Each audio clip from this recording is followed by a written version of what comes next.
Hello दोस्तों, स्वागत है आप सभी का आपके अपने चैनल गुरुमंत्र इंस्टीट्यूट पर। आज की ये वीडियो, आज से हम आपका 12th क्लास की केमिस्ट्री का नया सिलेबस स्टार्ट करने जा रहे हैं। लिखा हुआ है आपका class 12th chemistry lesson 1 video 1, यानी कि ये स्पेशली हम बात कर रहे हैं आपका 2023 एग्जाम के लिए, राइट। तो आज से हम आपका केमिस्ट्री का स्टार्ट कर रहे हैं। केमिस्ट्री का कोर्स है, नया बैच है आपका, नया कोर्स है और बिल्कुल जीरो लेवल से चलेंगे और अंत तक आपका चलेगा, ठीक है। पूरा केमिस्ट्री, थ्योरी, डेरिवेशन भी आते हैं इसमें, क्योंकि आपका फिजिकल केमिस्ट्री रहती है जिसमें डेरिवेशन भी हैं आपके, फिर न्यूमेरिकल्स भी हैं पहले 4 चैप्टरों में, उसके बाद में रिएक्शंस आती हैं पूरी। तो सारा कुछ समझेंगे क्योंकि इसमें पूरी केमिस्ट्री में बनाने की विधियाँ, रिएक्शंस और आपका न्यूमेरिकल्स और डेरिवेशन भी है। तो बहुत सारी चीज़ें होती हैं, इसलिए हर चीज़ को समझ के चलेंगे तो आपको पूरी तरह से हर चीज़ समझ में आ जाएगी और पेपर में आप 95, 98, 90 प्लस स्कोर कर पाओगे बहुत ही आसानी से, ठीक। जो हम बता रहे हैं वो कर लीजिए, उससे ज़्यादा आपको करने की आवश्यकता नहीं है। बहुत ही ईजी लैंग्वेज में अपनी भाषा में आपको कराएंगे, बिल्कुल फील, यानी कि जनरली आपको फील होगा कि हाँ आप केमिस्ट्री पढ़ रहे हो। केमिस्ट्री से आपको डर लगता होगा तो वो बिल्कुल खौफ खत्म हो जाएगा। चलिए बिना समय गवाए स्टार्ट करते हैं। देखिए आपका 12th क्लास की यदि हम केमिस्ट्री की बात कर रहे हैं और आपका NCERT का जो न्यू सिलेबस है, न्यू सिलेबस की हम बात करें, तो न्यू सिलेबस के अकॉर्डिंग जो भी आपका सिलेबस है नया वाला, उसमें आपका पहले चैप्टर का नाम है ठोस अवस्था, और ठोस अवस्था में भी वही चीज़ कराएंगे जो आपके NCERT की सिलेबस में दे रखा है, जो पेपर में जहाँ से क्वेश्चन आएगा, जो आपका NCERT में दे रखा है वो सारे न्यूमेरिकल्स कराए जाएंगे, सारे डेरिवेशन कराए जाएंगे, सारी रिएक्शन कराई जाएंगी, सारे बनाने की विधियाँ कराई जाएंगी। ओके, चलिए तो पहला जो चैप्टर है आपका वो है ठोस अवस्था, जिसे इंग्लिश में बोलेंगे सॉलिड स्टेट, राइट।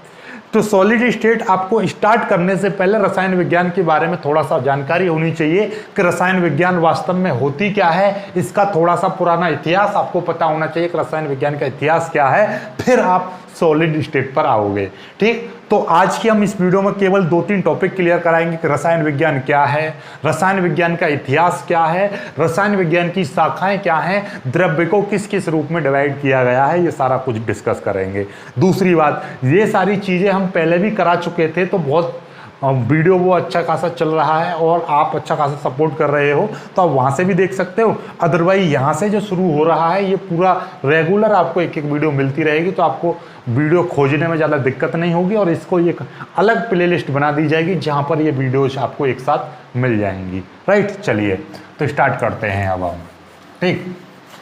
देखो सबसे पहले हम बात करते हैं रसायन विज्ञान क्या है। आपसे कोई पूछने लगे व्हाट इज केमिस्ट्री, अब आपसे ये छोटा सा शब्द आ गया केमिस्ट्री, यानी कि रसायन विज्ञान। रसायन विज्ञान क्या है? तो देखिए आप बताने को तो बहुत सारी चीजें बता सकते हो, लेकिन हम ऐसे दैनिक जीवन में पहले फील करो केमिस्ट्री आपको कहाँ पर देखने को मिलती है। केमिस्ट्री आपको कहाँ पर देखने को मिलती है तो आपको दिमाग में सोचोगे, कुछ आपको हाथ में नहीं पड़ेगा, लेकिन अब हम आपको बताते हैं। कभी आपने देखा दूध से दही बनना, दूध से दही बन जाता है, आपने देखा है। रात को आपने दूध में थोड़ा सा खट्टा डाला, कुछ सहेजा जैसे बोलते हैं, या नींबू डाल दिया, नींबू से दूध फट जाता है, जामुन डाल देते हैं तो क्या हो जाता है, जम जाता है। सुबह तक देखो जम जाएगा। तो आखिर इसमें कुछ ना कुछ तो आंतरिक परिवर्तन हुआ होगा दूध में, तभी तो इसकी प्रवृत्ति चेंज हुई। दूध आपका लिक्विड था और लिक्विड से वो कैसा हो गया, ठोस टाइप का बन गया, दही बन गई है। और आगे चलते हैं, आपका दूध से जो आपका दही था, दही से आपने क्या निकाल लिया, मक्खन निकाल लिया, और मक्खन से आपने क्या बना दिया, घी बना दिया। दूध से बहुत सारी चीजें बन गई। आप अपने गन्ने का रस बनाया, गन्ने के रस को रख दिया और उससे सिरका बना लिया, बहुत धीरे धीरे करके सिरका बन गया। तो ये सारी चीजें क्या है, केमिस्ट्री में ही तो आती है। इनका जो अध्ययन करना वो केमिस्ट्री में ही तो होता है। कोई ना कोई क्रिया हो रही होगी, और क्रिया किस में आती है, अभिक्रिया रिएक्शन किस में आती है, केमिस्ट्री में।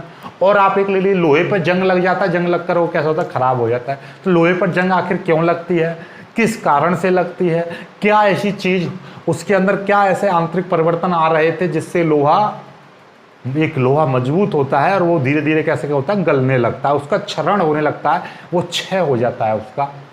आखिर क्यों?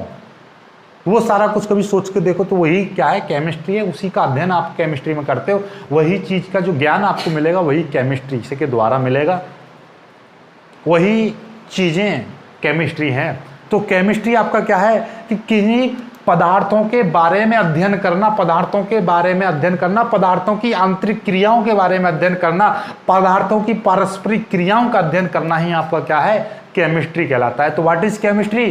केमिस्ट्री क्या है? रसायन विज्ञान क्या है? तो रसायन विज्ञान क्या है?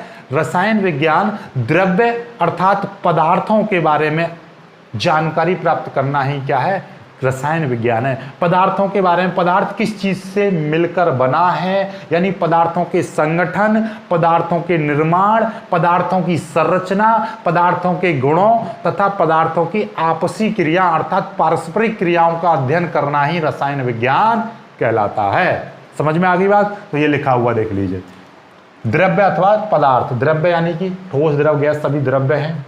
पदार्थ बोल लीजिए शॉर्ट में आप। पदार्थों के संगठन यानी वो किन किन चीजों से मिलकर बना है, पदार्थों के आंतरिक परिवर्तन की, दूध से दही बनना, पदार्थों के निर्माण किस चीज से वो निर्माण हुआ है, पदार्थों के गुण या पदार्थों की आपसी क्रिया अर्थात पारस्परिक क्रियाओं का अध्ययन करना ही आपका क्या कहलाती है, रसायन विज्ञान। थोड़ा सा और मॉडिफाई कर बोल दीजिए, विज्ञान की वह शाखा जिसके अंतर्गत हम पदार्थों के निर्माण, पदार्थों के गुणों, पदार्थों की संरचना, पदार्थों की पारस्परिक क्रियाओं का अध्ययन करते हैं, रसायन विज्ञान कहलाती है। क्लियर? रसायन विज्ञान आपको समझ में आ गया? ठीक, चलिए अब बात कर लेते हैं रसायन विज्ञान के इतिहास के बारे में।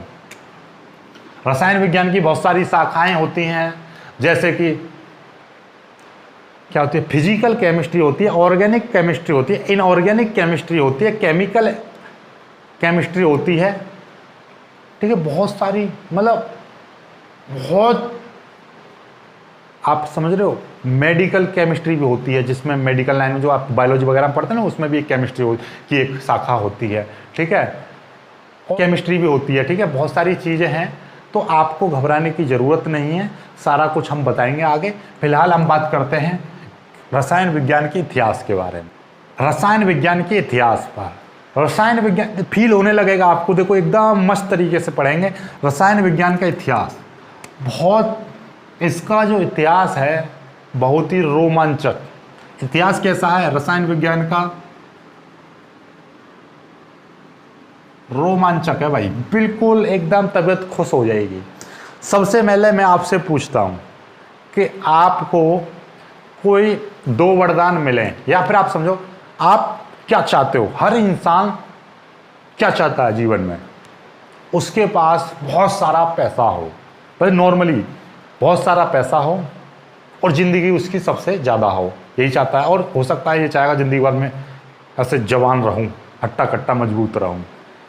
तो उसी से मिलता जुलता रोमांचक किस्सा है, और किस्सा नहीं, ये केमिस्ट्री है और केमिस्ट्री का इतिहास है। केमिस्ट्री का इतिहास हम बात करें तो केमिस्ट्री की यदि बात करें तो केमिस्ट्री के जैसे कुछ तत्वों के बारे में ज्ञान, मतलब केमिस्ट्री की जो चीज़ें थी यानी कि पदार्थ थे, उनका तो आदमी पहले से यूज कर रहा था, लेकिन अर्थपूर्ण यूज, यानी अर्थपूर्ण का मतलब केमिस्ट्री की भाषा में जब से अध्ययन होने लगा, वो कब से हुआ, वो अर्थपूर्ण कदम, यानी केमिस्ट्री में जो अर्थपूर्ण कदम जो था, मैं यहाँ से बात कर रहा हूँ, देखिए इसको मिटा देते हैं, बहुत ही प्यारा पूरा बोर्ड भर जाएगा और बहुत ही रोमांचक इतिहास आने वाला है केमिस्ट्री का। क्या केमिस्ट्री में जो अर्थपूर्ण कदम जो था वो कब उठाया गया? 350 से 1500 ईस्वी में।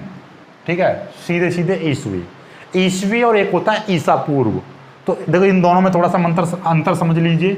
यहाँ पे देखिएगा, जहाँ पे ईसा मसीह का जन्म यहाँ पे माना जाता है 0, इससे आगे का जो समय था, ईसा मसीह के जन्म के बाद का जो समय था उसको बोलते हैं ईसवी, और ईसा मसीह के जो पहले का जो समय था उसको बोलते हैं ईसा पूर्व। समझ में आ गई बात? जैसे कि यहाँ से 0 यानी कि 200 वर्ष ईसा पूर्व, यानी कि ईसा मसीह से 200 वर्ष पहले। 500 वर्ष ईसा पूर्व, 500 वर्ष ईसा पूर्व का मतलब यहाँ से ईसा मसीह के जन्म से 500 वर्ष पहले की बात चल रही है। यहाँ पे आ जाती है कि 100 वर्ष ईसवी, यानी कि ईसा मसीह के 100 वर्ष बाद इधर की ओर। फिर ये अब चल रही है 2020 या 2021, 22, 2025, मतलब क्या है, ईसा मसीह के जन्म से 2000 वर्ष की बात कर रहे हैं, 2022 वर्ष बाद। ठीक है, समझ में आ गई बात? इस तरीके से चलता है। ठीक, चलिए तो अब हम बात कर रहे हैं 350 से 1500। इस अवधि में अर्थपूर्ण कदम उठाया गया था, और स्पेशली हम बात कर रहे हैं 350 ईस्वी में। ठीक है, 350 ईस्वी में अर्थपूर्ण कदम उठाए गए थे केमिस्ट्री में। किसने उठाए थे भाई? एक सन की वैज्ञानिक, बोले तो एकदम मस्त वाला वैज्ञानिक था, अल्केमिस्ट।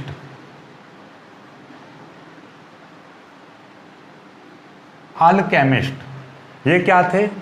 ये एक वैज्ञानिक थे, अल्केमिस्ट, एकदम सन की वैज्ञानिक।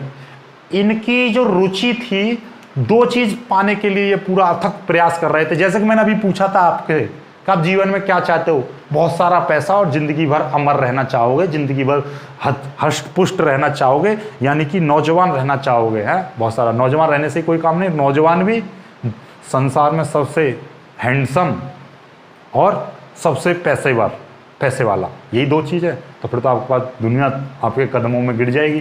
तो वही चीज़ ये वैज्ञानिक अल्केमिस्ट एकदम सन की वैज्ञानिक था। इनकी जो रुचि थी वो किस में थी? अमृत पाने में। पहली चीज किस चीज में? अमृत। और दूसरा पारस पत्थर पाने में।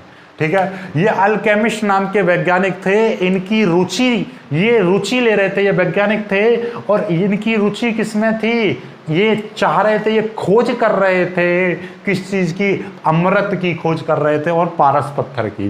अमृत क्या? जिससे आदमी जिंदगी भर जवान रह सके, जिंदगी भर अमर हो जाए, जिससे उसकी मृत्यु ना हो। अमृत तो ये हो गया। पारस पत्थर क्या? पारस पत्थर एक ऐसी वस्तु, ये पारस पत्थर एक ऐसी वस्तु है जो अन्य वस्तुओं को स्वर्ण में परिवर्तित कर सकती है। यानी कि इनका मानना यह था, ये मिथिक है कि या सत्य, इसका अभी आप विकिपीडिया पे भी खोल के देखोगे पारस पत्थर, तो वो भी है कि ये ऐसा माना जाता है कि पारस पत्थर एक ऐसी चीज होती है जो विभिन्न वस्तुओं को सोने में परिवर्तित कर सकती है। यानी कि इनका मतलब ये था कि इनके पास बहुत सारा सोना हो, यानी कि स्वर्ण यानी कि पैसा ही पैसा, और अमृत यानी कि नौजवान जवान, जिंदगी भर मृत्यु ना हो। तो ऐसी चीज की खोज में इन्होंने अथक प्रयास किए, बहुत सारे चीजें की, बहुत सारी क्रियाएं करी। जैसे अंग्रेज आए थे भारत को लूटने, और लूटने के लिए क्या लेके आए थे? ट्रेन वगैरह का वो लेके आए, पटरी बिछाई उन्होंने, अंग्रेज चले गए। लेकिन पटरी यहीं पर रहेगी, ट्रेन यहीं पर रहेगी, तो अब ट्रेन का कौन लुत्फ उठा रहा है? भारतीय उठा रहे हैं। वरना बहुत समय लग जाता ट्रेन आने में इंडिया में। तो बहुत सारी चीज़ें ऐसी थी जब अंग्रेज आए तो वो हमारे देश में लेकर आए थे अपनी सुविधा के लिए, उन्होंने उनका लुत्फ भी उठाया, लेकिन बाद में वो चले गए, तो अब उनका लुत्फ हम उठा रहे, यानी भारतीय उठा रहे। तो ऐसे ही ये अल्केमिस्ट ने इस अमृत पाने के लिए और पारस पत्थर पाने के लिए केमिस्ट्री यानी रसायन विज्ञान के क्षेत्र में अथक प्रयास किए, बहुत सारी चीज़ें की, बहुत सारी खोजें की, बहुत सारे इन्होंने उपकरण बनाए, बहुत सारे इन्होंने क्रियाएं प्रतिपादित की, बहुत सारी इन्होंने क्रियाएं अभिक्रियाएं का आविष्कार किया। लेकिन इनको पारस पत्थर और अमृत तो नहीं मिला, लेकिन बहुत सारे उपकरण दे गए केमिस्ट्री में, बहुत सारी चीज़ें दे गए, बहुत सारी अभिक्रियाएं दे गए। तो मतलब क्या, ये अल्केमिस्ट की रुचि किसमें थी? अमृत और पारस पत्थर पाने में, यानी कि इनकी खोज करने में। इसके लिए इन्होंने खोज भी की, कहीं हद तक ये थोड़े से सफल से भी माने गए, जैसे कि पारा, इन्होंने पारे से स्वर्ण का निष्कर्षण, भी इन्होंने किया। दूसरा, क्षारों का निष्कर्षण भी इन्होंने किया। ठीक है, और मेरे पास में लिखा हुआ बहुत सारी चीजें हैं। ये अपने आप में पारे द्वारा स्वर्ण का निष्कर्षण, यानी कि पारे द्वारा सोने का निष्कर्षण इन्होंने किया। ठीक है, कास्टिक क्षारों का निर्माण इन्होंने करा।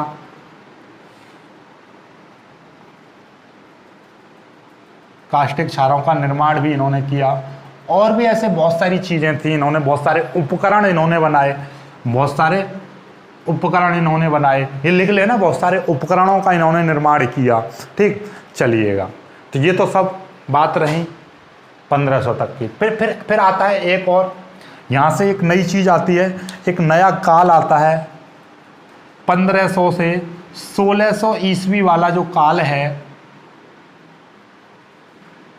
ईस्वी वाला जो काल है, ये आपका कहलाता है लेटरो रसायन काल।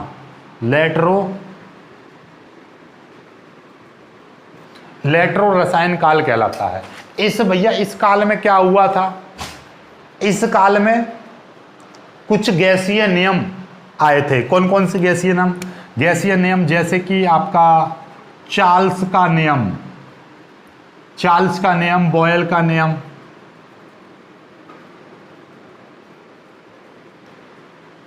आदि ऐसे नियम इस काल में आए थे, इसलिए इसको लेटरो काल बोला गया। लेटरो काल में यानी कि ये गैसों का काल भी जाना जाता है, क्योंकि इसमें गैसीय नियम प्रतिपादित किए थे। ठीक, इसके बाद में आपका ये हो गया। इसके बाद में एक काल आता है फिलोजिस्टन काल, यानी कि जिसमें आपका फिलोजिस्टन यानी एक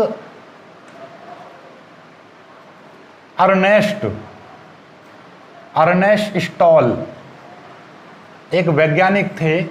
इन्होंने एक वो दिया था, सिद्धांत दिया था, फिलोजिस्टन सिद्धांत। इन्होंने क्या दिया था? एक फिलोजिस्टन सिद्धांत दिया था। ये बहुत ही विवाद वाला सिद्धांत था। कैसा था? विवाद वाला। इसमें कुछ चीजें सही थी, कुछ चीजें मिथ्या थी, इस तरीके से विवाद वाला सिद्धांत। जब विवाद होने के कारण ये लगभग 100 वर्ष तक अस्तित्व में रहा। 100 वर्ष तक ये अस्तित्व में रहा था, और इसीलिए इस काल को, इसमें फिलोजिस्टन सिद्धांत आया था, तो इसका एक अवधि थी फिलोजिस्टन सिद्धांत की, यानी कि फिलोजिस्टन सिद्धांत ये 1659 से 1734 तक का ये जो समय था, इसी के सिद्धांत के कारण फिलोजिस्टन काल के नाम से जाना जाता है। और ये सिद्धांत कब आया था? ये सिद्धांत आया था 1660। फिलोजिस्टन सिद्धांत 1660 में आया था, 1734 तक ये वैलिड रहा। ठीक है, चलिएगा। यहां तक समझ में आया आपको? यानी कि अर्नेस्ट स्टॉल थे जिन्होंने 1660 में फिलोजिस्टन सिद्धांत दिया। इसमें बहुत सारे विवाद थे। इस सिद्धांत को कभी आगे चल के डिस्कस करेंगे। इसमें बहुत सारी बातें बताई गई थी केमिस्ट्री के बारे में। तो ये विवाद वाला सिद्धांत रहा, और इसमें ये लगभग 100 वर्ष तक अस्तित्व में रहा। और 100 वर्ष कहाँ से? 1659 से लगभग 1634 तक, ये लगभग 100 वर्ष तक अपना अस्तित्व में रहा था। और इसके बाद इसमें फिलोजिस्टन सिद्धांत आया था, इसीलिए इसको फिलोजिस्टन काल कहा गया। इसके बाद इसके कुछ वर्षों बाद 1774 में क्या हुआ था? प्री स्टले वैज्ञानिक थे जिन्होंने O2 का आविष्कार किया। O2 यानी कि ऑक्सीजन का। पता है, यहां से समझो जरा, ऑक्सीजन का आविष्कार का मतलब यह है कि प्री स्टले नामक वैज्ञानिक, जोसेफ प्री स्टले नामक वैज्ञानिक ने 1774 ईस्वी में ऑक्सीजन को लैब में बनाया। मतलब लैब में उन्होंने उस चीज को बना लिया था। इसका मतलब यह है, ऐसा नहीं है कि 1774 से पहले ऑक्सीजन नहीं थी, ऑक्सीजन थी। ऐसे हम बचपन में समझते थे, जैसे कि हम ट्यूशन पढ़ने जाते थे 30, ऐसा 5वीं क्लास की लगभग की बात है, 5वीं 6ठी क्लास की, छोटे छोटे बालक ट्यूशन पढ़ते हैं। तो क्या होता था, जैसे गांव में हम पढ़ते थे तो एक ही भैया थे, वही इंटर वालों को पढ़ा रहे हैं, वही 10वीं वालों को पढ़ा रहे हैं, वही 11वीं वालों को, वही 5वीं वालों को, वही 6ठी क्लास में। एक एक दो दो बालक थे, ऐसे बैठा लेते गोल में।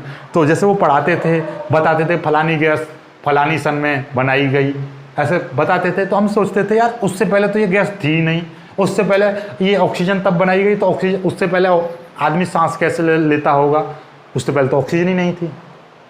तो ऐसा नहीं है, ऑक्सीजन थी, लेकिन उस समय तक लैब में किसी ने प्रतिपादन नहीं की थी, मतलब लैब में किसी ने नहीं बनाया था। लैब में, लेबोरेटरी में इसका निर्माण, लेबोरेटरी में जिसने बनाया सबसे पहले वो कौन थे, 1774 में सबसे पहले बनी ऑक्सीजन, किसके द्वारा बनाई गई, प्रीस्टले नामक, जोसेफ प्रीस्टले।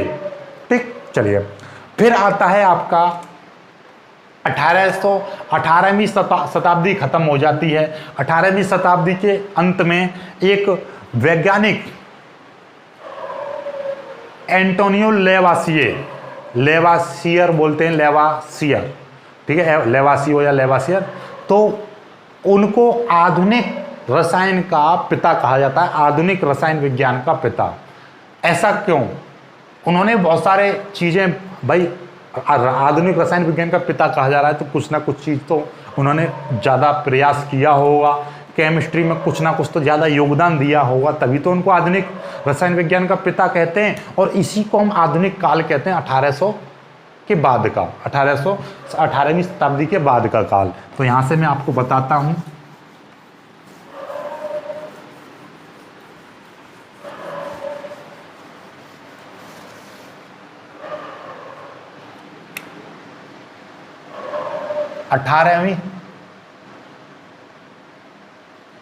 अठारहवीं शताब्दी के अंत की बात चल रही है, लगभग इसका अंत हो रहा है, 19वीं शताब्दी का उदय हो रहा है। तो इसी को बोलते हैं हम आधुनिक रसायन विज्ञान का आधुनिक काल।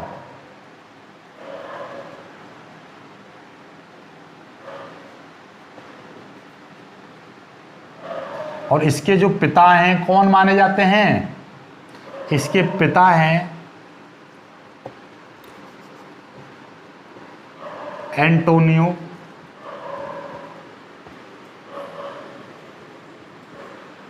लेवोसियर। वैसे तो जीएल लिखी जाती है, जीयर, ठीक है, कहीं कहीं पे लेवोसियर लिखा रहता है, ठीक है, मतलब वही है। इनको बोलते हैं लेवासियर ही हैं, ठीक है, क्या बोलते हैं, लेवासियर। ठीक, तो लेवासियर ये थे, इंग्लिश में आप देख लेना जो भी है, लेवासियर लिखा होगा, शायद LAVOSIER कुछ करके ऐसा लिखा होगा, देख लेना, स्पेलिंग थोड़ी मिस्टेक हो सकती है, ठीक है। चलिए, तो ये आधुनिक रसायन विज्ञान के पिता, तो आधुनिक रसायन विज्ञान के पिता किसे कहा जाता है, एंटोनियो लेवासियर। आखिर इनको क्यों कहा जाता है, क्योंकि इन्होंने ही सबसे पहले यह सिद्ध किया था कि भैया वायु में जो मुख्य घटक जो होते हैं वो नाइट्रोजन और ऑक्सीजन का है। यानी कि वायु के जो मुख्य घटक हैं वो नाइट्रोजन और ऑक्सीजन है। ये बात किसने सिद्ध की थी सबसे पहले, एंटोनियो लेवासियर ने। और द्रव्यमान संरक्षण का जो नियम था,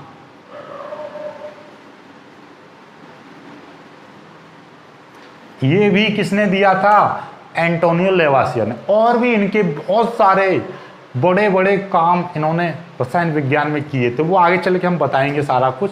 फिलहाल आपको रसायन विज्ञान के इतिहास में यहीं से चलते हैं आगे।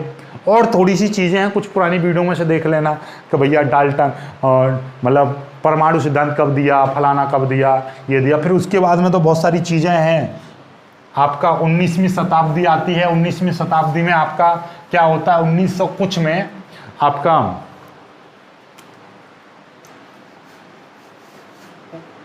यानी कि 19वीं शताब्दी की हम बात करें तो इसमें आपका आवर्त सारणी का उदय होता है।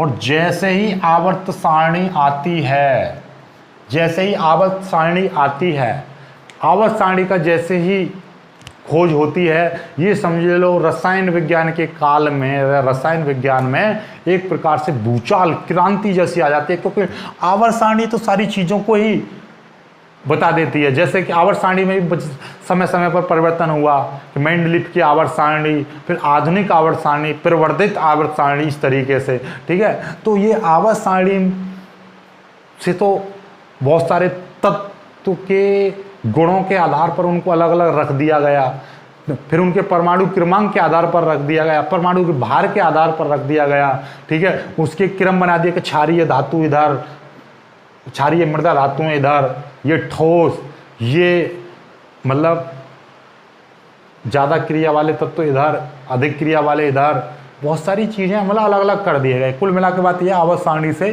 पूरी रसायन विज्ञान में भूचाल सा आ गया, एकदम क्रांति सी आ गई, और फिर बहुत सारी चीज़ें बिल्कुल अलग अलग होने लगी।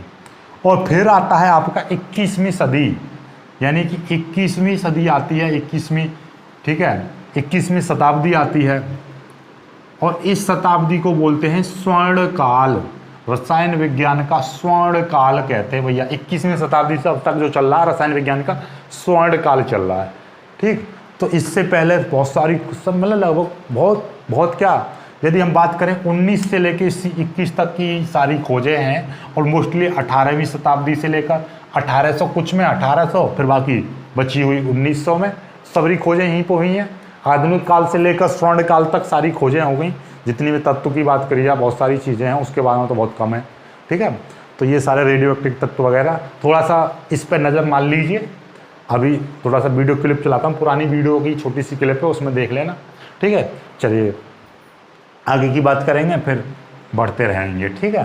चलिए, तो ये आज की वीडियो, आई होप कि आपको सब कुछ समझ में आया होगा। थोड़ा सा पुरानी वीडियो का थोड़ा सा पार्ट लगा दे रहा हूँ मैं, उससे आपके द्रव्य के बारे में कुछ जानकारी मिल जाएगी।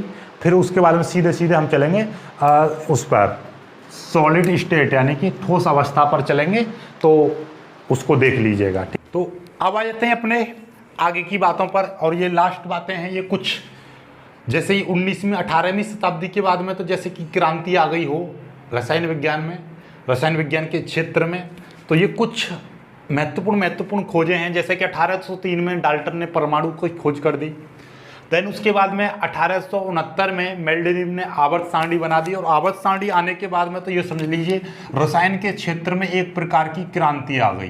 तो ये माना जाता है कि भैया क्रांति, रसायन क्षेत्र में क्रांति का जो समय था वो समय अवधि क्या थी, तो आप कहोगे 1869। वह तो समय समय पर क्रांति आती रही है, लेकिन इस पर तो एकदम बहुत ज़्यादा, क्योंकि उसमें तत्वों के सारे गुणों को उनमें रख दिया, क्योंकि सारी चीज़ें रसायन विज्ञान की आवर्त सारणी से ही बात बनती है आगे, कब कौन से तत्व को कहाँ पर रखा जाना चाहिए। तो ये आवर्त सारणी अपने आप में एक अहम भूमिका रखती है तत्वों के वर्गीकरण के लिए। तत्वों का जब तक वर्गीकरण होगा ही नहीं, क्योंकि इसी में कि धातुएं अलग, अधातु अलग, इस तरीके से जो प्रवर्धित आवर्त सारणी, फिर बहुत सा आवर्त सारणी भी समय समय पर चेंज हुई है। तो आवर्त सारणी तो एक प्रकार से इसमें क्या कर दिया था, क्रांति ला दी, ठीक है।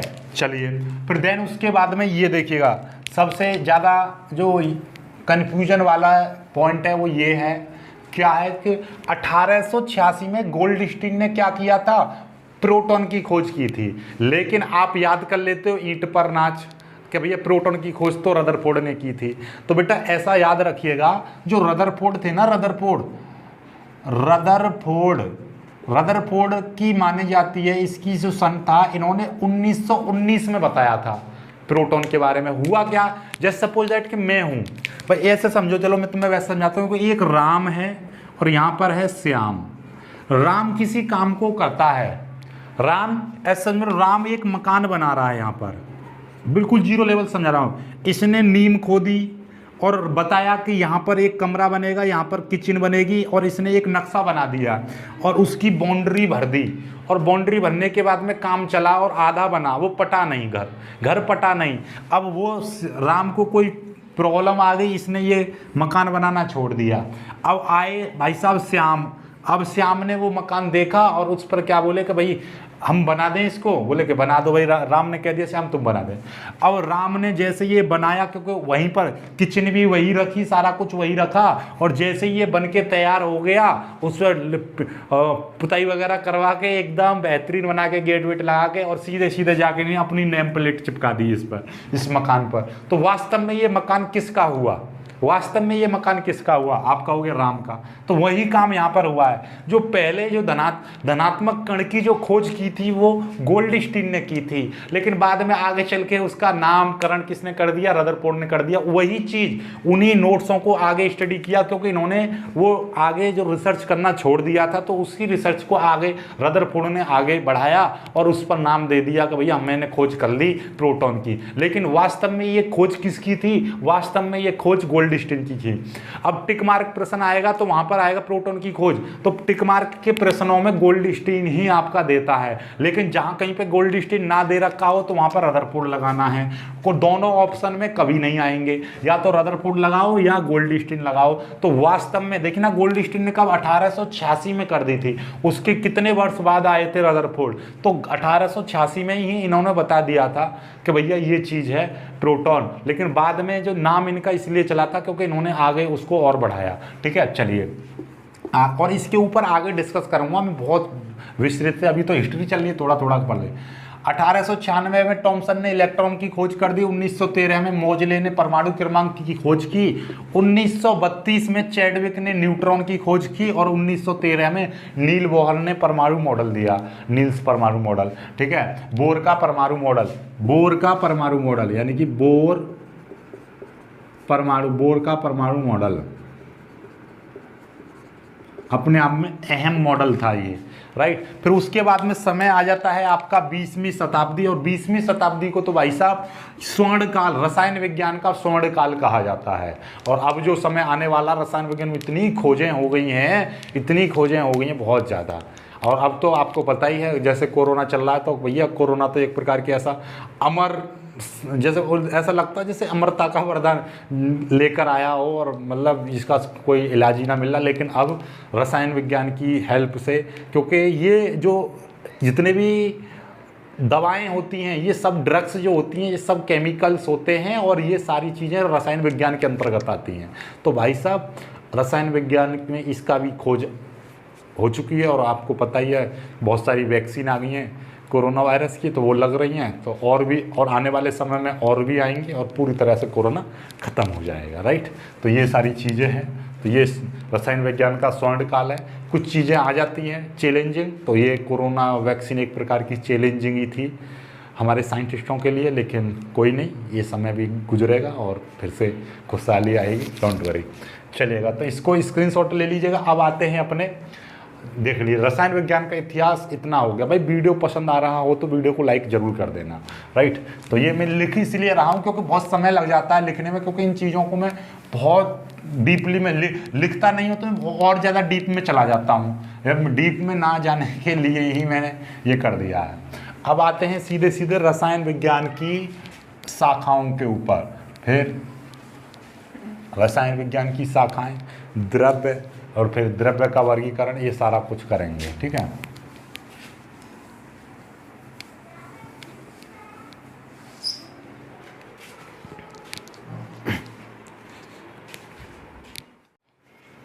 अब आ जाते हैं अगले टॉपिकों पर। अब है आपका रसायन विज्ञान की शाखाएं। रसायन विज्ञान की बहुत शाखाएं होती हैं, जैसे कि organic chemistry, inorganic chemistry, physical chemistry, और आपका forensic chemistry, biochemistry, industrial chemistry. ये बहुत सारी केमिस्ट्री हैं। इनका हिंदी में नाम मैं बता दे रहा हूँ आपको, ये देखिएगा। जैसे कि अकार्बनिक रसायन, इनऑर्गेनिक केमिस्ट्री। कार्बनिक रसायन, रसायन सभी में जोड़ देना। अकार्बनिक रसायन, कार्बनिक रसायन, भौतिक रसायन, विश्लेषिक रसायन, जीव रसायन, कृषि रसायन, औषधीय रसायन, औद्योगिक रसायन, और भी बहुत सारी हैं, बहुत सारी। ठीक है, ये सभी क्या है, रसायन विज्ञान की शाखाएं हैं। चलिएगा, अब इसके बाद में रसायन, देखिए रसायन विज्ञान क्या है, रसायन विज्ञान का इतिहास, रसायन विज्ञान की शाखाएं खत्म हो गई। अब आता है आपका द्रव्य क्या होता है। द्रव्य, द्रव्य ऐसा समझिए हमारा जो पूरा ब्रह्मांड है वो दो चीज़ों से मिलकर बना है केवल, एक द्रव्य और एक ऊर्जा। तो द्रव्य और ऊर्जा क्या होती है भाई?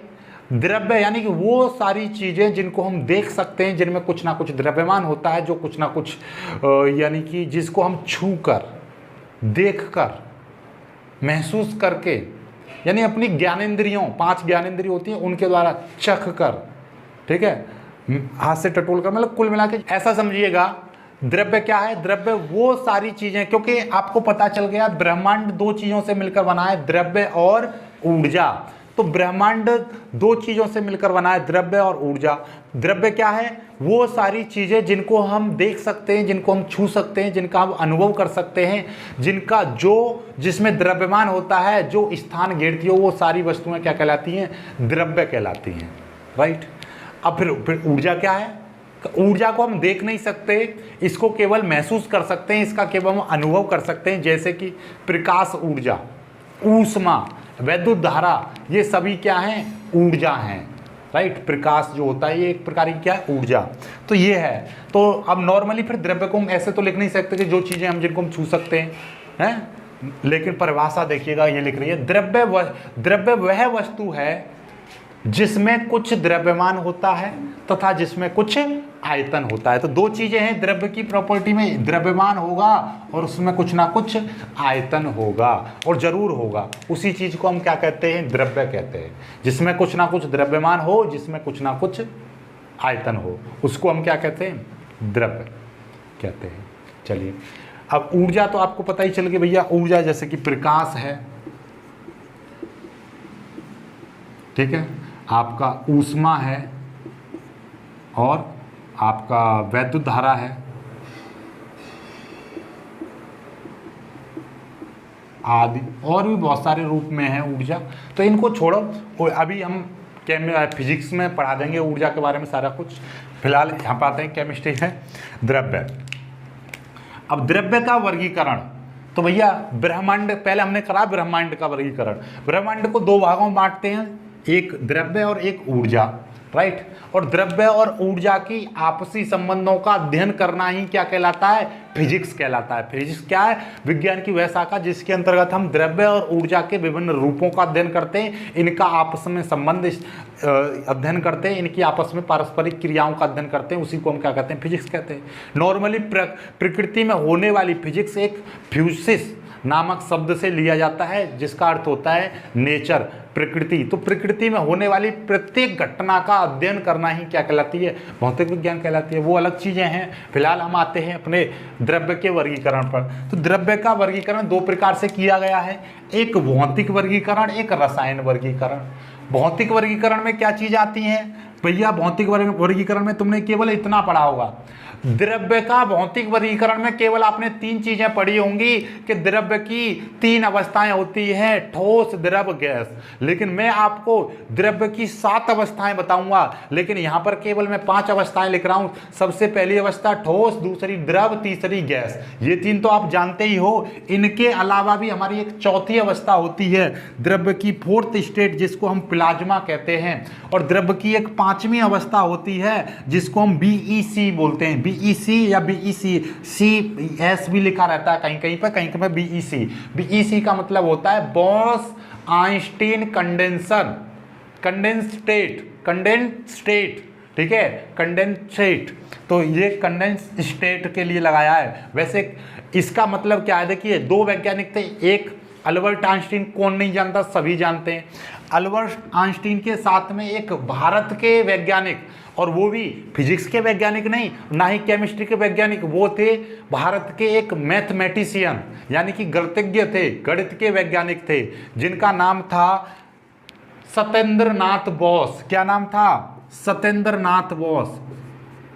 ऐसा समझ लीजिए, इनका नाम था सत्येंद्र नाथ बोस।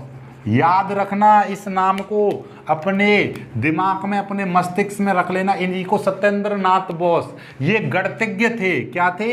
ये गणितज्ञ थे। ये गणितज्ञ थे। कहाँ के थे? भारत के गणितज्ञ थे। भारत के गणितज्ञ जिन्होंने अल्बर्ट आइंस्टीन के साथ में काम किया था, और अल्बर्ट आइंस्टीन और इन्होंने ही एक द्रव्य की 5वीं अवस्था के बारे में पता किया था, जिसको इन्होंने नाम दिया था बॉस आइंस्टीन, बॉस का मतलब सत्येंद्रनाथ बोस हमारे यहाँ के, और ई का मतलब आइंस्टीन, और दूसरे का इसका नाम है कंडेंस स्टेट, कंडेंस स्टेट, ठीक है, condense state, CON, Kanden, DENSATES,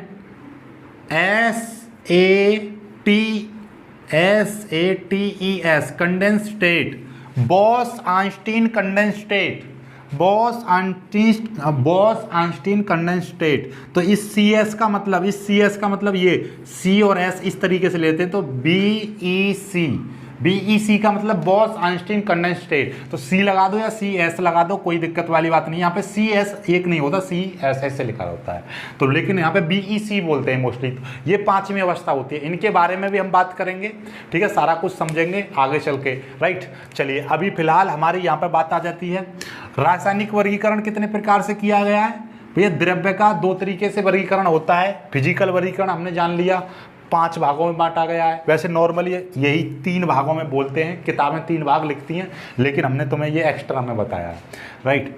अब ये आपकी द्रव्य की 5 द्रव्य को रासायनिक वर्गीकरण कैसे करते हैं, एक शुद्ध पदार्थ और मिश्रण में।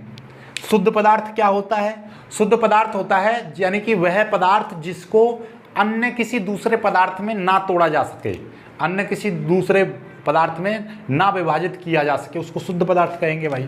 अब शुद्ध पदार्थ भी 2 भागों में बांटा गया है, एक तत्व और एक यौगिक। तत्व क्या होता है, तत्व जो शुद्ध पदार्थ का अवयव है उसको बोलते हैं तत्व, यानी शुद्ध पदार्थ जो होता है वो तत्वों से मिलकर बना होता है। तो तत्वों से मिलकर बने पदार्थ को या मिलकर बनी वस्तु को हम शुद्ध पदार्थ कहेंगे। अब भाई तत्व क्या है, अब तत्व समझ लो। तत्व यानी तत्व वह पदार्थ जिसमें केवल एक जैसे परमाणु पाए जाते हैं, केवल एक जैसे परमाणु। जैसे कि मैं कह रहा हूं ये तत्व है भाई, हाइड्रोजन अपने आप में मैंने लिख दिया हाइड्रोजन, ये तत्व है। ऑक्सीजन ये अपने तत्व है। आयरन लोहा, आयरन सोना चांदी, ये सारी चीजें क्या हैं, तत्व हैं। इनमें एक जैसे परमाणु मिलेंगे, राइट। जैसे कि मैं हाइड्रोजन ले रहा हूं, हाइड्रोजन का मतलब क्या होता है H2। हाइड्रोजन में कितने 2 परमाणु पाए जाते हैं, हाइड्रोजन के 2 परमाणु, HH 2 परमाणु पाए जाते हैं। ऑक्सीजन में 2 परमाणु पाए जाते हैं, O और O, ऑक्सीजन के 2 परमाणु पाए जाते हैं। तो ये परमाणु हैं, और O2 अपने आप में क्या है, एक तत्व है, हाइड्रोजन का तत्व, ठीक है, इस तरीके से। तो ये है तत्व।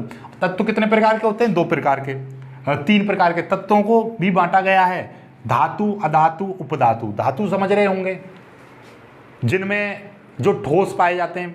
धातु के बारे में समझ लो, धातुएं सभी ठोस होती हैं, लेकिन मरकरी एक ऐसी धातु है जिसको Hg बोलते हैं। Hg जो कमरे के ताप पर कैसे द्रव अवस्था में पाई जाती है।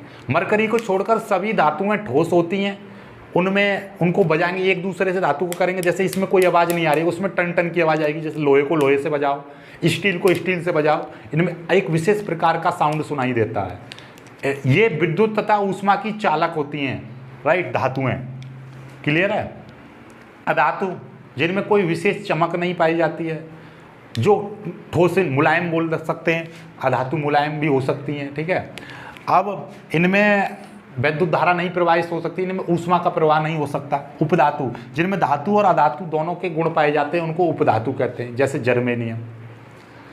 अब यौगिक किस कैसे होते हैं, यौगिक यानी जिसमें 2 या 2 से अधिक तत्व एक निश्चित अनुपात में मिले हों, एक निश्चित अनुपात, द्रव्यमान के हिसाब से एक निश्चित अनुपात में मिले रहते हैं, उनको बोलते हैं हम 2 या 2 से अधिक तत्व को या निश्चित अनुपात में मिलाकर बने पदार्थ को हम बोलते हैं यौगिक।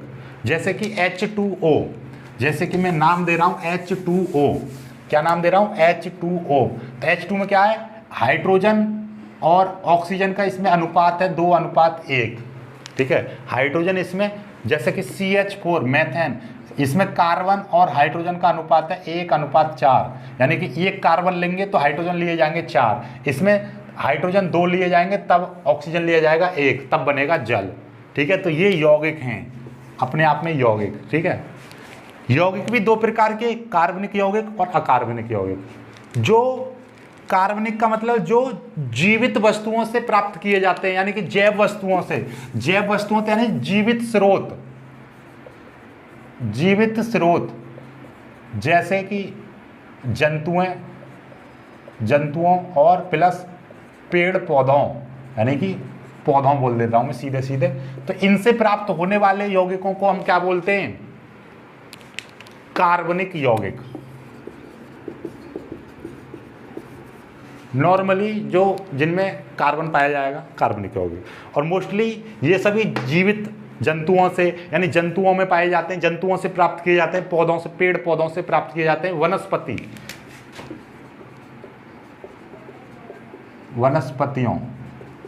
ये वनस्पतियों से प्राप्त किए जाते हैं, राइट। वनस्पति में पेड़ पौधे आ गए, सभी जीव जंतुओं से प्राप्त किए जाते हैं। तो इसका मतलब ये नहीं कि लैब में बनाए जाते हैं, सभी लैब में लगभग सभी कार्बनिक यौगिकों को आजकल क्या है, कृत्रिम रूप से हम किसमें, लेबोरेटरी में, प्रयोगशाला में भी बना लेते हैं। प्रयोगशाला में क्या कर लेते हैं, इनका निर्माण कर लेते हैं। अब क्वेश्चन यहां से कभी पूछ ले आपसे कि ऐसा वो कौन सा यौगिक है जो सबसे पहले लैब में बनाया गया था, ऐसा कार्बनिक यौगिक जो सबसे पहले लैब में बनाया गया था, तो वो है भाई सबसे पहले लैब में बनने वाला कार्बनिक यौगिक यूरिया। क्या नाम है? यूरिया, जिसका फॉर्मूला होता है NH2CONH2, यूरिया, राइट। किसने बनाया था? ये वर्जिलियस का जैव शक्ति सिद्धांत का इसने खंडन किया था। और इसकी तो एक इंटरेस्टिंग स्टोरी है भाई। इंटरेस्टिंग स्टोरी क्या है वो भी सुन लीजिए कि एक मशहूर वैज्ञानिक थे, मशहूर वैज्ञानिक थे वर्जिलियस। क्या नाम था उनका? एक मशहूर वैज्ञानिक थे वर्जिलियस। और वर्जिलियस ने एक जैव शक्ति सिद्धांत दिया था। क्या दिया था? जैव शक्ति सिद्धांत। वर्जिलियस ने एक जैव शक्ति सिद्धांत दिया था, और इस सिद्धांत के अनुसार इन्होंने कहा था कि जीवों में एक रहस्यमयी शक्ति पाई जाती है। वर्जिलियस ने एक जैव शक्ति सिद्धांत दिया था और इन्होंने बताया था कि जीवों में एक रहस्यमयी शक्ति पाई जाती है जिसको हम लैब में नहीं बना सकते। अर्थात इनका कहना था कि कार्बनिक यौगिकों को हम लैब में नहीं बना सकते। तो इन्होंने सिद्धांत दिया था कि कार्बनिक यौगिकों को हम प्रयोगशाला में नहीं बना सकते। लेकिन इनका ही एक शोधकर्ता छात्र, इनका ही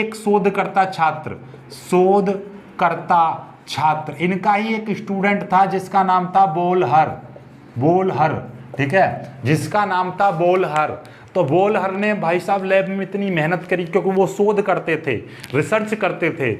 और एक दिन इनकी वर्जिलियस लैब में नहीं आए और इन्होंने शोध करते यूरिया बना लिया। कौन ने बनाया था? वर्जिलियस का ही एक स्टूडेंट था, शोधकर्ता छात्र जो रिसर्च करता था, उनका ही एक स्टूडेंट था। और जिसने क्या किया, अपना लैब में, बोलहर ने क्या किया, लैब में क्या बना लिया, लैब में यूरिया का निर्माण कर लिया। और ये दौड़े गए। मान लीजिए मैं तुम्हें से कहूँ कि तुम पे ये काम नहीं हो सकता, तुम काम कर लोगे मेरी अनुपस्थिति में, तुम दौड़े किसके पास आओगे? मेरे पास आओगे कि सर तुम तो ये कह रहे थे तुम पे नहीं होगा, तो तुमने तो ये कर लिया। या फिर मैं कोई एक थ्योरी बना के रखूं कि भैया कि इस मार्कर को कोई नहीं चला सकता है और कोई चला ले, मेरा ही स्टूडेंट चला ले, तो वो आएगा दौड़ आप तो ये कह रहे थे सर हम नहीं चला सकते, लेकिन आपने मार्कर नहीं चला सकते और हमने चला लिया है। तो ऐसे ही वर्जिलियस का ये सिद्धांत था कि भैया मतलब कार्बनिक यौगिकों को लैब में नहीं बना सकते। और इनका ही छात्र था बोलहर, उसने यूरिया बना लिया और दौड़ा किसके पास गया? वर्जिलियस के पास गया। सर मैंने तो, आप तो कहते रहे कि यानी कार्बनिक यौगिकों को लैब में नहीं बना सकते, लेकिन मैंने तो कार्बनिक यौगिक बना लिया, एक कार्बनिक यौगिक बना लिया, यूरिया। अब वर्जिलियस ने देखा और बोला कि ये तो वाकई में, तो उनको उसी समय पर उनकी मृत्यु हो गई थी। आज तक इसका ये नहीं पता कर पाए कि उनकी हार्ट अटैक से मृत्यु हुई थी। उनका आज तक ये नहीं पता कि भाई उनको इस बात की खुशी हुई थी कि उनका ही शोधकर्ता छात्र ने इतनी बड़ी उपलब्धि प्राप्त की कि एक कार्बनिक यौगिक को लैब में बना दिया। या फिर उनको हार्ट अटैक इस वजह से हुआ होगा कि उनको ऐसा लगा होगा कि वर्जिलियस, उन्होंने एक सिद्धांत दिया, जैव शक्ति सिद्धांत, जिसमें उन्होंने कहा कि कार्बनिक यौगिकों को लैब में नहीं बना सकते, लेकिन उनका ही शोधकर्ता छात्र, उनके ही छात्र ने उस सिद्धांत को खंडित कर दिया और उन्होंने जो वो मानते रहे पूरे जीवन भर वो कहते रहे कि कार्बनिक यौगिकों को लैब में नहीं बना सकते, लेकिन उनके ही छात्र ने कार्बनिक यौगिक को लैब में बना दिया। तो उनको हो सकता है कि इस बात का हार्ट अटैक, इस बात का अफसोस हुआ हो कि मैं इतनी बड़ी गलती कैसे कर सकता हूं। तो इस बात से भी हार्ट अटैक, दुख में और खुशी में दोनों में ही आता है हार्ट अटैक। तो उनकी रिपोर्ट में तो केवल हार्ट अटैक आया था, लेकिन आज तक ये नहीं बता पाए डॉक्टर्स के वो खुशी का हार्ट अटैक था या गम का, बोलते हैं ना दुखी का, दुख इस बात का कि वो इतनी बड़ी गलती कैसे कर सकते हैं, वो इस बात का भी हो सकता है हार्ट अटैक, या इस बात का हो सकता है खुशी का कि उनका छात्र ने इतनी बड़ी उपलब्धि प्राप्त की है। तो आज तक नहीं पता कर पाए डॉक्टर लोग के वो किस वजह से हुए थे, लेकिन उसी समय उनकी मृत्यु हुई थी जब ये बताया गया था। फिर उसके बाद में वॉलर के बाद में बहुत सारे ऐसे साइंटिस्ट आए जिन्होंने और बहुत ज़्यादा मतलब कार्बनिक यौगिकों का निर्माण किया, और फिर आज का ये समय आ गया कि प्रत्येक कार्बनिक यौगिक को आप लैब में बना सकते हो, राइट। चलिए फिर आता है आपका कार्बनिक यौगिक हो गया। अकार्बनिक यौगिक यानी कि जो अजीवित वस्तुओं से प्राप्त किए जाते हैं, यानी कि जिनमें कार्बन नहीं पाया जाता है, वो अकार्बनिक यौगिक, ठीक है। जैसे कि NaCl हो गया, ठीक है, इस तरीके के। अब आते हैं आपका मिश्रण। मिश्रण क्या होता है? जैसे कि यौगिक था, 2 या 2 से अधिक तत्वों को एक निश्चित अनुपात में मिला दिया, तो ऐसे ही 2 या 2 से अधिक पदार्थों को हम किस में मिला दें? 2 या 2 से अधिक पदार्थ को हम किसी भी अनुपात में मिला दें, किसी भी अनुपात में मिलाकर बने पदार्थ को हम क्या कहेंगे? मिश्रण कहते हैं। या 2 या 2 से अधिक तत्वों को हम किसी भी अनुपात में मिला दें और तो उसको कहेंगे हम क्या? मिश्रण। जैसे कि हमने भाई चीनी ली और हमने नींबू लिया और पानी लिया, भाई चीनी ली, उसमें थोड़ी सी मतलब पानी लिया, उसमें चीनी डाल दी, थोड़ा सा नींबू डाल दिया, बना के शरबत पी लिया, वो मिश्रण है। अब हर कोई व्यक्ति अपना मिश्रण एक जैसा तो नहीं बनाता होगा, शरबत जिसे बोलते हैं शरबत एक जैसा, कोई चीनी ज़्यादा डाल लेता है, कोई नींबू ज़्यादा डालता है, कोई चीनी कम डालता है, कोई नींबू कम डालता है इस तरीके से। तो लेकिन जब जल बनेगा, जल, तो भैया जल का जो कोई भी साइंटिस्ट बनाए तो जल बनाते समय वो क्या करेगा? हाइड्रोजन के 2 अणु लेगा और ऑक्सीजन का 1 अणु ही लेना पड़ेगा।